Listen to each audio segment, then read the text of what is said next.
Buenas noches, miércoles 19 de agosto del año 2015, 140 programas en el año, 2.278 en el ciclo.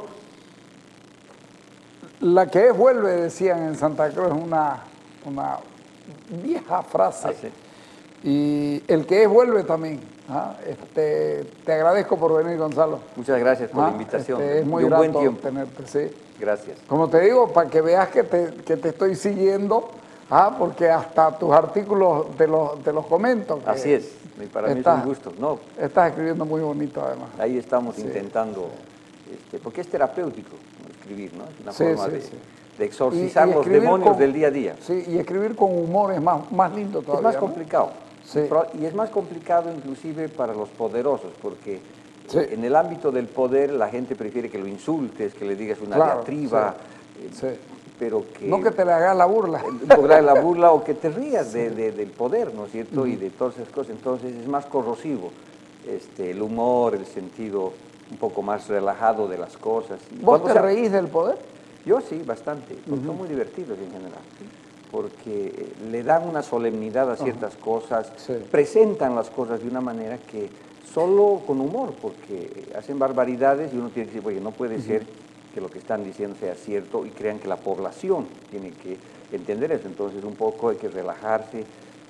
Hace poco escribí un artículo sobre la graduación del Fondo Monetario Internacional, que el gobierno está feliz, porque por una parte, por ejemplo, hoy día el vicepresidente dice que han expulsado al FMI, pero cuando tienen que defender el modelo económico, los resultados macroeconómicos, dicen, miren, hasta el Fondo Monetario Internacional reconoce que lo estamos haciendo maravillosamente y ahora el fondo va a graduar a la economía boliviana de ser una economía pobre a ser una economía de ingreso medio, ¿no? Y la gente y el gobierno está pues inflado como un Inta Cochabambina, ¿no es cierto? Están así felices de la vida. ¿Pero es tan así? ¿Nuestra economía es una economía media? Yo creo que no. Digamos, los indicadores que utiliza el Fondo Monetario Internacional son bastante cuestionables, ¿no? Entonces habla de ingreso promedio, y se habla que nos vamos a graduar porque $2.500 sería el ingreso promedio, eso ya te pondría en otra categoría. Y dice también, el otro criterio que utiliza es el nivel de la deuda. La deuda boliviana sería pequeñita y por lo tanto habría margen para endeudarse. Con dos criterios ha dicho, no, Bolivia ahora puede ser una economía de ingreso medio. Y si es ingreso medio, pues a ver cuántas personas conoces, digamos, de una familia de 5 personas que ganan $1.000 al mes. Muy pocas. En realidad eso está ocultando una pésima distribución del ingreso, hay una concentración de la riqueza en el país. Entonces, ¿Los ricos se han hecho más ricos? En cierta ¿Han tenido medida, oportunidad? Sí. Han tenido oportunidad y se han concentrado en ciertos sectores, servicios, comercio, construcción, inclusive el sector financiero, ¿no? Se ha concentrado el ingreso en esos sectores que han estado creciendo por encima del promedio. Entonces, yo me río del poder porque de repente les gusta que la suegra los bese, ¿no? Porque viene el Fondo Monetario Internacional, es como una suegra que te comienza a besar y te quedas encantado y te dice, mira, hasta mi suegra me está alabando, ¿cómo es que todos estos analistas y otras hierbas peligrosas que siempre están comentando contra nosotros no entienden las virtudes del modelo económico? Sí, tienen mucha tendencia a criticar a quienes analizan y uno se pregunta, a ver, la caída de los precios del petróleo, ¿afecta o no afecta? ¿Va a afectar o no va a afectar? Hoy día lo escuchaba a don Álvaro García Linera hacer un discurso en la inauguración del Congreso del Gas y dice, ya hemos pasado por esto en 2 oportunidades. No sé si te acuerdas. Sí, pero no, yo creo que, han ido cambiando el discurso, ¿no? Digamos, un primer discurso hace algunos meses atrás, estamos blindados. Aquí la economía está blindada frente al shock negativo externo que se estaba gestando. Después se dijo, no, lo que pasa es que nos va a afectar, pero estamos en condiciones de resolver los problemas porque miren las reservas internacionales elevadas que tenemos, miren el endeudamiento del país es bajo, hay margen para la inversión pública, en el sector privado hay más de $20.000 millones que los vamos a meter a la economía a través de algunos mecanismos, en este caso ha utilizado la presión hacia la banca para que preste al sector productivo, mil y tantos millones de dólares, y haber agilizado, facilitado el crédito de vivienda. Ya no necesitas el pie que antes de 30% tenías que hacerlo, ahora te puedes conseguir el crédito así, simplemente mostrar tus ingresos o tus salarios, ¿no? Entonces, pero el también gobierno, es para adquisición pequeña. exacto, que ¿Sí? tiene que estar como en el 20% Ajá, de tu ingreso anual, ¿no? Ajá. Ahora, todas esas son medidas que... Entonces, la segunda etapa fue, no se preocupen, tenemos la plata. Y ahora han empezado a decir, a reconocer que hay una crisis. El presidente el 6 de agosto ha dicho 2.500 millones de dólares, pero esa cifra... Los economistas y Tuto Quiroga han dicho, Tuto Quiroga habla hasta de 4.000, y sectores un poco más conservadores como el secretario de la Gobernación de Santa Cruz, José Luis Parada, dice 3.500 mínimo. Probablemente, porque lo que están haciendo es agarrar este primer semestre. Este primer semestre hemos Todavía perdido... arrastramos lo del año pasado. Exacto, pero este primer semestre hemos perdido 2.000 millones de dólares. Eso ya es dato del Instituto Nacional de Estadística. Entonces, si le creemos al presidente, tendría que ocurrir que en el segundo semestre, de junio a diciembre, solamente perdamos 500 millones de dólares. Pero las malas noticias están en el precio del petróleo. Justamente en este periodo, que se va a reflejar de aquí a un par de meses, porque el reajuste del precio del gas es indexado hacia atrás, o sea, se atrasa, o sea, el precio de 42 dólares que ha estado en nuestros días, digamos, se va a reflejar solamente en un par de meses. En 90 días más. Exacto. Entonces, es muy poco probable que solamente sean 500 millones de dólares con esos precios especialmente del petróleo y, por supuesto, de la caída de todos los granos, de soya, ha caído en los minerales, hay muy poca cosa. Entonces, el shock negativo externo es muy fuerte y el gobierno ha comenzado a decir, sí, se viene, podemos hacerlo, estamos en condiciones, que en cierta medida tienes razón, ¿no es cierto? Entonces, uno podría decir, pues, muy bien, entonces ya la economía no está blindada, hay un shock negativo externo. ¿Qué significa? Es que estamos viviendo un periodo de vacas flacas. Los ingresos van a bajar, 2.500, 3.000, 3.500, eso es un impacto importante. Los ingresos del gobierno van a bajar. Si el precio del petróleo estuviera en promedio todo el año en 60 dólares, a través de los impuestos dejamos de recibir como 1.300 millones de dólares. Eso es fuerte para cualquier tesoro general de la nación, en este caso para el gobierno boliviano va a ser fuerte. ¿De dónde sale ese dinero? Pues habrá que ver qué es lo que va a hacer en términos de política económica. Ahora, el gobierno está utilizando un esquema, una política económica casi de libro texto, ¿no? Donde está utilizando la sustentación de la demanda agregada. Antes le hubieran dicho fondo monetarista. Sí, antes lo hubieran dicho, pero ahora que la suegra del Fondo Monetario Internacional está íntimos y digamos y entiende al yerno bipolar, porque por un lado dice, el yerno bipolar, pues por un lado dice, el Fondo Monetario Internacional me quiere matar, es una barbaridad y los votamos, pero por otra parte dice, no, mira, mi suegra me besa muy bien y estoy feliz, reconozcan eso. Entonces hay una bipolaridad en el asunto del manejo con el fondo. Pero más allá de eso, en realidad lo que el gobierno está haciendo es bastante keynesiano en la teoría económica, que es sustentación de demanda agregada. Se te apaga el motor externo, prendes el motor interno. ¿Cuáles son los... Moves la economía propia. Exacto, moves la economía propia. Entonces tú tienes inversión pública, más de 6.000 millones de dólares. Tú dices, bueno, voy a dar más bonos, eso es reactivar la demanda interna desde la base, eso tiene impacto. ¿Pero es sostenible? El problema es cuánto tiempo, la gran pregunta en este momento es cuánto tiempo va a durar este shock negativo que estamos viviendo en la actualidad. ¿Un año, 2 años, 3 años? Yo creo que si dura 2 años... Un año lo aguantamos fácil. 1 año, 2 años yo creo que no habría mayores problemas, pero más allá de eso la cosa es complicada. Ya hoy día justamente en el discurso que tú hacías mención, el vicepresidente ha dicho que va a acabar este problema en el 2017. Entonces ahora inclusive ya es futurólogo, ya sabe cuándo va a acabar la crisis. Siendo que decía, no hay nadie que pueda haber visto lo que se venía de la crisis, también dijo en el mismo discurso. Eso no es cierto, ¿no? Muchísima gente en este mismo set, ¿cuántas veces hemos dicho, esta es una burbuja de consumo, si entiendes bien el capitalismo, aunque lo combatas, pero si entiendes bien el capitalismo, está hecha de ciclos, estos booms y colapsos han ocurrido decenas de veces en la economía mundial y muchas veces en Bolivia el final de los 70, el 85, mediados de los 90, ahora, o sea, no es novedad. Sánchez Lozada, claro, no es novedad. Entonces, lo que sí es novedad es que no sigues haciendo lo mismo. ¿no es cierto? Es paradigmático, por ejemplo, el caso de Potosí, que hace 500 años repite la misma historia de boom, ¿no es cierto?, los precios de la plata por el cielo, el Cerro Rico dando la riqueza para toda la gente, consumiendo, todo el mundo felices, comprando hammers por todo el cuanto lado. Viene la crisis, el colapso y muestras que eso ha sido simplemente la fiesta del rentismo. Que no guardaron el trigo para el invierno. Exactamente, y todos los problemas se vuelven a repetir, ¿no es cierto? Potosí como que refleja, Potosí ha mostrado el posible futuro que se podría dar en el país si es que los precios no se recuperan. Porque la demanda interna activada funciona con gasolina externa, o sea, ¿de dónde sale la gasolina para el motor nacional?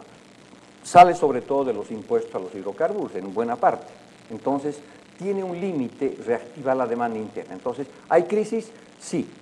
¿Hay forma de paliarla? Sí. ¿Hay los instrumentos de política económica? Sí. ¿El gobierno tiene recursos para hacer esto? Sí. Reservas internacionales, endeudamiento bajo, y un sector privado que puede ser empujado. Presión, porque al final de cuentas es una presión al sector privado. Así es. Y la pregunta es, financiero sobre todo. Entonces decimos sí, sí, sí. Ahora, ¿esto es neutro? No. O sea, hacer estas políticas económicas te pueden desajustar algunas variables, como que en otros países se han de ajustar, como es el tema del déficit público, como es el tema del tipo de cambio, como es el tema de la balanza comercial. Entonces, no es neutro decir simplemente, no se preocupe, aquí está la plata, meto la plata. ¿Cómo arreglas el tema del gasto público? Bueno, el gasto público mientras... ¿Se puede dar el lujo este gobierno de mermar el gasto público, de recoger el gasto público? Yo creo que debería hacerlo, pero no se está dando ese gustito porque sigue con una inversión pública espectacular, ¿no es cierto? El gasto público sigue aumentando significativamente. Pero esa inversión pública espectacular siempre está bien dirigida. No necesariamente, ¿no es cierto? Hay sectores que están, digamos, con problemas. En el sector, para infraestructura, digamos, uno podría decir muy bien, hay caminos, ya en el caso de La Paz, el teleférico, todo el mundo está embobado con el teleférico, es una maravilla, pero son 500 millones de dólares. Se va a pagar ya dijeron, se va a pagar en 30 años recién. Y eso que están con temores porque cada cabina debiera estar ocupada con 10 ocupantes y solamente están ocupando a 3. Así es. Y el tema es, obviamente está muy bonito, muy interesante el teleférico, pero siempre son las prioridades. En La Paz no hay ningún equipamiento para curar el cáncer, por ejemplo, o para tratar el cáncer. Es una barbaridad que en una ciudad de 2,5 millones de personas no tengas una cosa tan elemental. Entonces son los desajustes. O sea, el gobierno está gastando y por lo menos en cuanto gasta genera pues esta burbuja de consumo, todo el mundo contento. La economía, yo lo pondría, para ponerlo de manera gráfica, está con anabólicos. Esos anabólicos vienen muy inflada. Muy inflada, pero le tocan, los músculos son de hule. O sea, no hay musculatura productiva porque el país sigue siendo primario exportador, con una economía informal gigantesca, con temas de comercio también enormes. Lo que han crecido los restaurantes y los supermercados es brutal, 600%, 800%, y uno podría decir, pero eso está bien porque hace circular dinero, pero eso es parte de una burbuja. Lo que está pero es un dinero que entra y sale al mismo tiempo, exacto, que circula ahí mismo, claro, porque se mueve en sí mismo. Claro, con una economía además tan abierta, cuando el gobierno mete dinero, por cada dólar que mete, ese dólar por el multiplicador keynesiano en una economía como la nuestra, se convierte en 1.30 dólares, o sea, 1.30 centavos. O sea, es el efecto expansivo, es como cuando uno lanza en una piscina tranquila una piedra y esto tiene un efecto expansivo. Entonces, tú metes $1 a la economía y este dólar se vuelve 1.30. Pero de ese 1.30 que entra en la economía, buena parte se va afuera, porque es una economía tremendamente abierta. En realidad estás reactivando la demanda agregada de Perú, de Chile y de porque otros la gente países. Va a comprar para importar. Exactamente, porque importa, porque es una economía tremendamente abierta. Por cada dólar que exportamos, 90 centavos se va afuera. Exportamos cerca de 14,000 millones. Por cada dólar que nosotros recibimos de exportaciones, gastamos como 85, 90 dólares en importaciones. Entonces, una economía tremendamente abierta. Hoy, obviamente que hay gente que se beneficia en el comercio, ¿no? Y es el secreto de este modelo económico que ha generado esta nueva clase comercial. Entonces, esta gente está generando más riqueza, pero en realidad los aparatos productivos que están creciendo no son tanto los nacionales, sino más el peruano, por ejemplo, en el sector agropecuario, ahora el brasilero en el sector manufacturas, argentino, chileno, porque el dinero se va hacia afuera, ¿no es cierto? Por eso el tipo de cambio es muy funcional a eso, porque genera unas importaciones de 9.000, 10.000 millones de dólares, de donde viven. Ese es cuando tenés un billete fuerte. Exacto. Eso favorece a las importaciones, claro. De eso viven 2.500.000 de personas, es cualquier cantidad de gente, pero es un sector que depende simplemente de la circulación del dinero, no está generando tejido productivo, ¿no es cierto? Entonces, cuando el dinero se termina en términos de exportaciones, te quedas con una mano adelante, otra atrás, y es tremendamente complicado. Y se te pueden desajustar algunas variables. Ese es mi miedo más serio, es decir, que metas dinero, no tengas el tiempo suficiente, que los precios de las materias primas sigan cayendo. Y tu ahorro, porque de alguna manera estás rompiendo el chanchito para gastar el dinero ahora, no te sea suficiente y te dure 2, 3 años, y después de eso, por expectativas o porque te revientan algunas variables, comienzas a tener problemas. Mira lo que ha pasado en Brasil, mira lo que ha pasado en Argentina, mira lo que ha pasado en Perú. Dos temas te quiero preguntar. La primera, doña Patricia Vallivian dijo que las empresas del Estado, que 10 empresas del Estado que ella maneja, han dejado 2 millones de bolivianos de ganancia, o 2 millones de dólares, no recuerdo bien. 10 empresas con tan poco éxito, y además se cuidó de no nombrar cuáles son las que mejor les va. A todos les está yendo bien, sigue siendo deficitaria algunas. ¿Vos tenés alguna referencia? Las empresas, digamos, públicas grandes, serias, a Entel probablemente le sigue yendo bien. Entel le va bien. A Yacimientos también probablemente todavía le va bien, a pesar de la crisis. Pero esa no la maneja Patricia Vallivian. Pero ninguna de esas dos. Claro, las empresas mineras han estado bien hasta ahora y ya han comenzado, esas sí han comenzado a tener problemas. Ya comenzaron a perder. Claro, porque los precios están demasiado bajos, hay una enorme cantidad de gente. Guanuni era entre 2.000 y 3.000 trabajadores, está en 5.000, con los precios del estaño a 6, 7, es poco sostenible eso.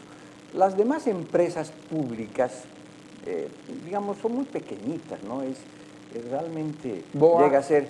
BOA probablemente está mejor. Bueno, maneja un monopolio. Tiene un monopolio, pero estas carton ball, papel ball, son realmente pequeñitas y son irrisorias en cierta medida, porque el caso de carton ball es muy sui generis, ¿no? Es decir, ¿de qué se hace el cartón?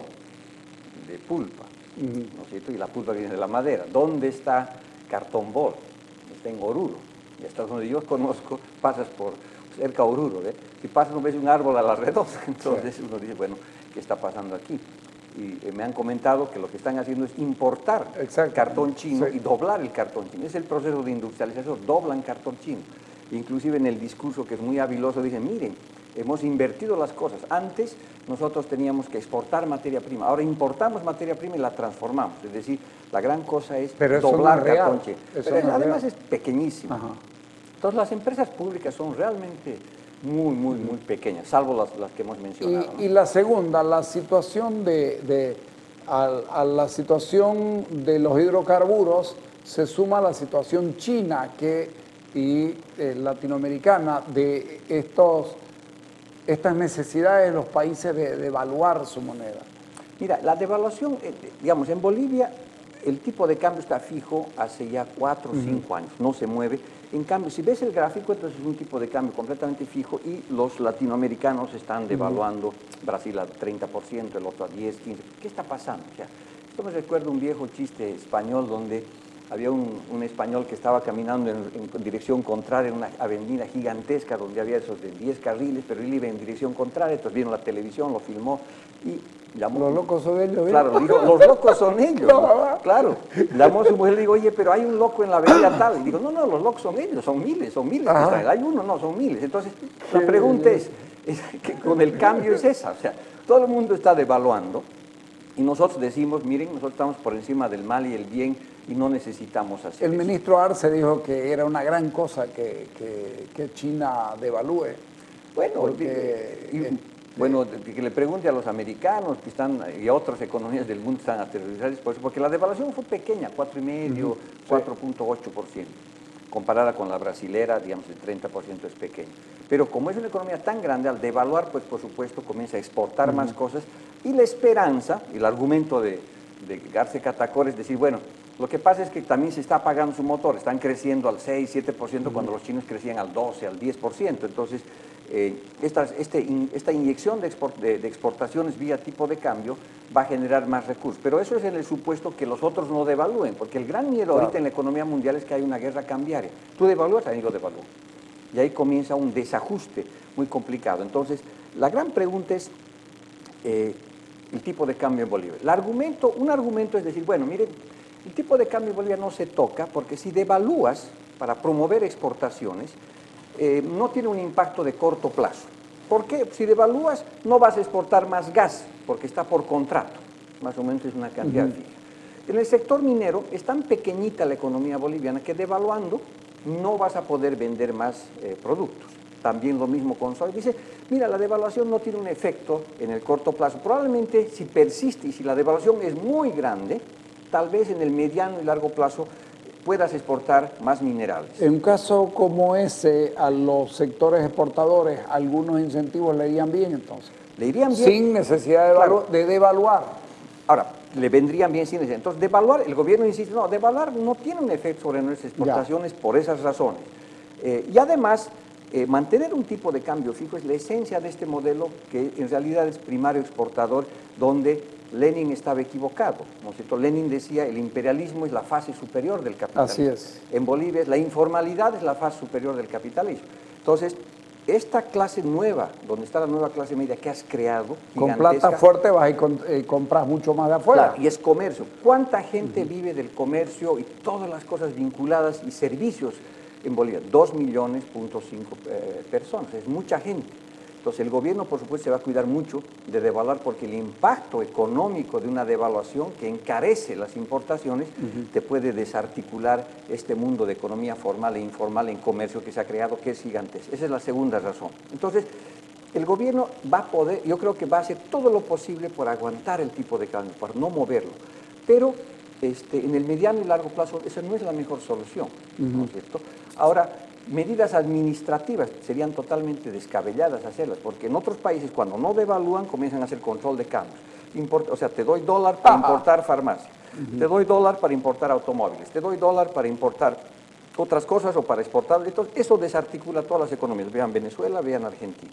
Entonces, realmente es una gran pregunta. Porque el dólar paralelo se convierte en realidad en el valor del dólar y en el valor de las cosas que vos estás haciendo. Exactamente. Ya. Se crea otro mercado, se crea un mercado negro. Pero ese se termina siendo el mercado real. Exacto. Termina siendo el real y esto es una ficción. ¿No es cierto? En Bolivia ha ocurrido durante el 84, 85, cuando teníamos 10 tipos de cambio. Y eso es un error. Entonces, yo le creo al gobierno que no tiene incentivos para devaluar. Ahora, ¿a quién está perjudicando significativamente el tipo de cambio fijo? A los productores nacionales. Porque a los que se les pide invertir más. Exactamente, porque son todos aquellos que producen en Bolivia, porque un tipo de cambio fijo tiene que ser consistente también con tu política salarial, porque si mantienes tipo de cambio fijo, tú o aumentas la productividad, ¿no es cierto?, de acuerdo al aumento del salario o no, porque si aumentas salario con aumenta el ingreso, digamos, de los bolivianos, tenemos el sueldo número 14, que es el segundo aguinaldo, etcétera, eso aumenta los costos y te hace menos competitivo interna y externamente. Entonces, tu tipo de cambio, o sea, tiene que ser consistente con tus políticas salariales y no es consistente en el país. Entonces, nosotros aquí estamos teniendo políticas salariales como si el tipo de cambio fuera flexible, ¿no? Entonces, ¿quiénes son los más perjudicados? Los productores nacionales que ahora tienen una doble competencia. Además del contrabando, ¿no es cierto?, se han vuelto mucho más rentables los productos brasileros, argentinos, chilenos, porque ellos han devaluado.